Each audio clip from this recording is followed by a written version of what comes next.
ሰላም እንደምን አላችሁ ተመልካቾቻችን። በዚህ ሰሞን ያገኘናችሁ መረጃዎች ወደ እናንተ እናደርሳለን። ለዚህ ዩቲዩብ ቻናል አዲስ ሆናችሁ ሰብስክራይብ በማድረግ ቤተሰብ ሆኑ። ያላችሁን ሀሳብ አስተያየት በሀሳብ መስጫ ሳጥን ላይ ጻፉልን።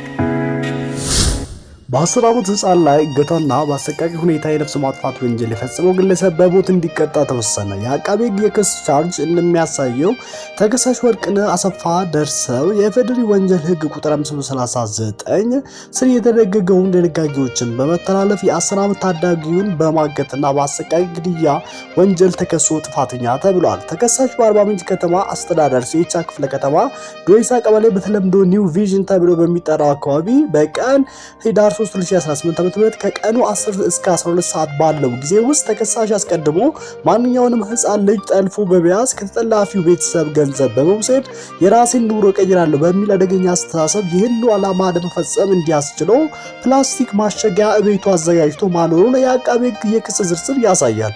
የዕለቱ ተከሳሽ የሚያስተምርበት ትምህርት ቤት ተማሪ የሆነውን የ10 ዓመት ህፃን ልጅ ሟች ናትናኤል ማይክል ከትምህርት ቤት ሲመለስ መንገድ ላይ አስቆሞ ያዋራው ቆይቶ ተከራይቶ ወደሚኖርበት ግቢ ሟች እንዲመጣ ካደረገው በኋላ ሟችን በቀኝ ግንባሩ ላይ በቦክስ በመምታት በአፍን ጫውና በአፍ ደም እንዲፈስ በማድረግ መሬት ላይ ከጣለው በኋላ ሟችን ተሸክሞ ወደሚኖርበት ቤት ክፍል ውስጥ በማስገባት የሟችን አፍና አፍንጫ ከማጅራቱ ጋር አጥብቆ በፕላስተር ማሸጊያ ካጠበቀው በኋላ የቤቱን በር በሟች ላይ ቆልፎ መውጣቱም በክስ ዝርዝር ተካቷል። ተከሳሽ ሟችን ይዞ ከአካባቢው ለመሰወር እንዲያመቸው የአካባቢውን ሁኔታ ሲቃኝ ሟች የታሸገበትን ፕላስተር ታግሎ በመፍታት ራሱን ለማትረፍ የደረሱልኝ ጩኸት በማሰማቱ ተከሳሽ ተመልሶ በመምጣት በድጋሚ አፍና አፍንጫውን አጥብቆ በማፈን ካሸገ በኋላ ሟችን በህይወት ያለ ፎቶግራፍና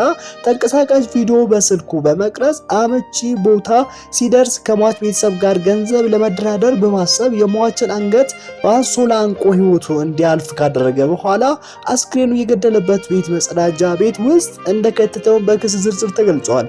ተከሳሽ አስክሬኑ እንዳይታይ የአንሶላ ጨርቅ ከላይ በመጣልና በመሰወር ከሚኖርበት ቤትና አካባቢ ሸሽቶ በቀን ህዳር 3/5 2018 ዓ.ም በመኪና ተሳፍሮ ወደ ምዕራብ አባያ ወረዳ አቅጣጫ በማምለጥ ላይ ያለ ፉራ ቀበሌ ውስጥ በህብረተሰቡና በፖሊስ ብርቱ ክትትል ሊያዝ ችሏል። በመሆኑም ተከሳሽ ሌላ ወንጀል ለመፈጸምና የፈጸመውን ወንጀል ለመደበቅ ጭካኔ በተሞላ መንገድ ተማሪውና የራሱን መከላከል የማይችል ህፃን አስቦ በመግደልና ለአካል መጠን ያልደረሰ ህፃን ልጅ በመጥለፍ ወንጀል ፈጽመዋል የሚል ክስ ቀርቦበታል።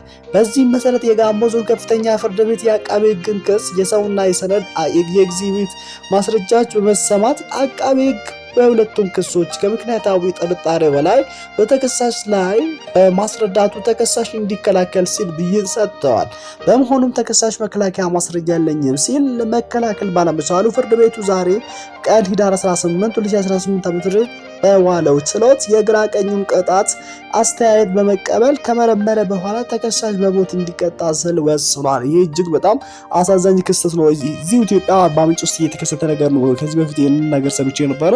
ይሁን እንጂ ደግሞ ያን በደንብ ስለ ወሬው ደግሞ ዜናም በደንብ አልሰማሁትም ነበር፣ አላጣራሁትም ነበር። እንግዲህ አሁን ትክክለኛው መረጃ ወጥቷል ማለት ነው። በጣም የሚገርም ነገር ነው። እንደዚህ ያደረገው መምህር ነው፣ የግል ትምህርት ቤት መምህር ነው። አንድ ልጅ ያው በቪዲዮ መግቢያ ላይ እንዳያችሁት እንግዲህ ምን አደረገ?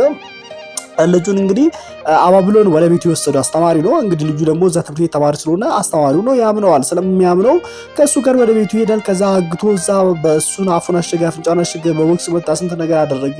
መጨረሻ ላይ ገደለ። ይሄን ሁሉ ራሱን ለመቀየር ነው። እንግዲህ አስተማሪ በጣም የሚገርም ነገር ነው። ትውልድን በስነ ምግባር በትምህርት በሁሉም ነገር ያንጻል ተብሎ የሚታሰብ እንደዚህ ማድረጉ እጅግ በጣም ምን አይነት ክፉ ሰው እንደሆነ የሚያሳይ ነገር ነው። አሁን ይሄ እጅግ በጣም አነጋጋሪ ሆኗል። እንግዲህ አሁን የጋሞ ዞን ከፍተኛ ፍርድ ቤት እሱም በሞት የሞት ቅጣት እንዲቀጣ ተወስኖበታል ይባላል። ብዙ ጊዜ የሞት ቅጣት ኢትዮጵያ ውስጥ የሞት ፍርዶች ይወሰናሉ። ነገር ግን ደግሞ ምንም ተግባራዊ ያደረጉም እስካሁን። እስቲ ይሄ እንደዚህ ከሆነ መፈረዱ ሳይሆን ደግሞ ተግባራዊ ሲደረግ ለህዝቡ ይፋ ቢደረግ ጥሩ ነገር ነው። ምክንያቱም ሌሎችም ደግሞ እንደዚህ ነገር የሚያደርጉት የሚያስቡት የተለያየ በጣም አስከፊ የሆኑ ከማህበረሰቡ የወጣ ከዚህ በፊት ታይቶ የማይታወቅ በጣም አስከፊ የሆኑ ወንጀሎች ለሚሰሩ ሰዎች ይሄ ነገር አስተማሪ የሚሆን ነው። ምክንያቱም ተግባራዊ ሲደረግ ነው። አሁን ማንም አይፈራም። ለምን የሞት ቅጣት ተፈርዶበታል ይባላል፣ ተፈረደበት እንጂ ተግባራዊ አልተደረገም። ምናልባት እንደዚህ ሳብራ አንዳንድ የሃይማኖት ህጎች ሊቃወሙ ይችላሉ፣ ግን ደግሞ በጣም የሚያናድድ ነገር ነው። ሰው ልጁን አሳድጎ ለፍቶበት እንዲሁ በከንቱ የሚያጣ ከሆነ በጣም የሚያሳዝን ነገር ነውና ህጉ እውነትም ከፈረዱበት ተግባራዊ መደረግ አለበትና ተግባራዊ ሲደረግም ደግሞ በይፋ ቢወጣ ወይም ደግሞ ለህዝቡ ይፋ ቢደረግ፣ ምክንያቱም ሌሎችም ደግሞ አስተማሪ እንዲሆን ለእንደሱ አይነት ብዙ ህጻናቶችን አሁን እንደዚህ የሚበዛ አለ። ምክንያቱም ህጻናቶችን ደፍሩ በተለይ ደፍሩ የሚገሉ ምናምን አለውና ብዙ ከዚህ በፊት ደግሞ በማህበራዊ ሚዲያዎች እንደዚህ አይነት ዜናዎችን ብዙ ጊዜ ሰምተናልና ብዙ ጊዜ ቅጣት ይባላል ይወሰናል። የሆነ ጊዜ ላይ ደግሞ የእድሜ ልክ ወደ እድሜ ልክ ይቀየራል ይባላል። አሁን ለምሳሌ በሞት ተፈረደበት ሲባል የሞት ፍርድ ተፈረደበት ሲባል ከትንሽ ቆይታ በኋላ ደግሞ ወደ እድሜ ልክ ጽኑ እስራት ይቀየራል። ከዛ በኋላ ደግሞ ወደ 30 ዓመት ይባላል። ከዛ 15 ዓመት ወይ 10 ዓመት ታስሮ ደግሞ ከዛ በኋላ ይፈታል። ከዛ ደግሞ ይህንን ድርጊት ደግሞ ይቀጥላል ማለት ነው በድብቅ። ምክንያቱም ታስሮ ስለመጣ ራሱን ማጋለጥ አይፈልግም እንደዚህ አይነት ሰውና ይሄ ነገር ተግባራዊ ቢደረግ